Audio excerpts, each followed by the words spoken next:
আসসালামু আলাইকুম। সবাই কেমন আছেন? আশা করি ভালো আছেন। চলে আসলে আমার একটা নতুন ভিডিও নিয়ে। আজকে আমাদের দেখাবো আপনাদের আমার চিচিঙ্গা ক্ষেত। আপনাদের একবার দেখেছিলাম যে ক্ষেত রেডি হয়েছে, চিচিঙ্গার চারা লাগানো হয়েছে। দেখেন চিচিঙ্গার চারা মোটামুটি অনেক বড় হয়ে গেছে, তবে রোদের জন্য গাছগুলো সব লাল হয়ে গেছে।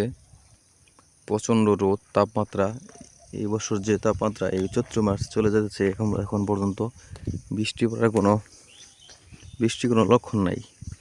তারপরেও 4-5 দিন পর পানি দিতে হয়, যার কারণে মোটামুটি ভালোই। আর আর 1 সপ্তাহ কি 10 দিনের মধ্যেই জাংলায় উঠে পড়বে চিচিঙ্গা গাছ। দেখেন সুন্দর, এই জাংলা দেওয়া শেষ এবং উপরটা টানা দেওয়া শেষ। এখন কিছু সুতা পেঁচাবো, তাই সব কিছু ঠিক হবে।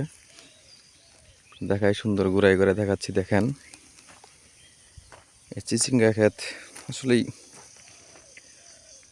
বর্তমানে যে আবহাওয়ার অবস্থা, এখন ঘোরাঘুরস্তি করা অনেক টাফ ব্যাপার।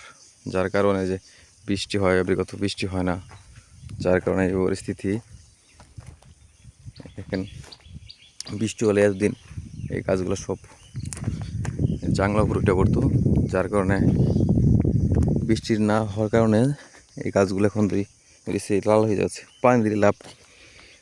আজকে সকালে পানি দিলে বিকালেই শেষ, কারণ যে রোদের তাপমাত্রা অনেক। এই পরিস্থিতিতে বৃষ্টির ছাড়া কোনো উপায় নাই। তো আল্লাহর রহমতে কালকে রাত্রে যে অবস্থা ছিল, বৃষ্টি আসে বলে, কিন্তু এটা আসে নাই। আসলে ভালো হবে। এই কিছু ড্যাঙ্গার পাট শাক লাগানো হয়েছে, আবার কিছু এখানে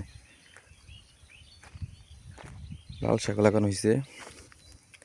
তো আজকে পর্যন্তই, আবার আপনাদের দেখাবো গাছ একবার বড় হয়ে গেলে দেখাবো, চিচিঙ্গা ধরলে এবং চাঙ্গা তুললে দেখাবো। দেখেন কি অবস্থা, পরিশ্রম কখনো বৃথা যায় না।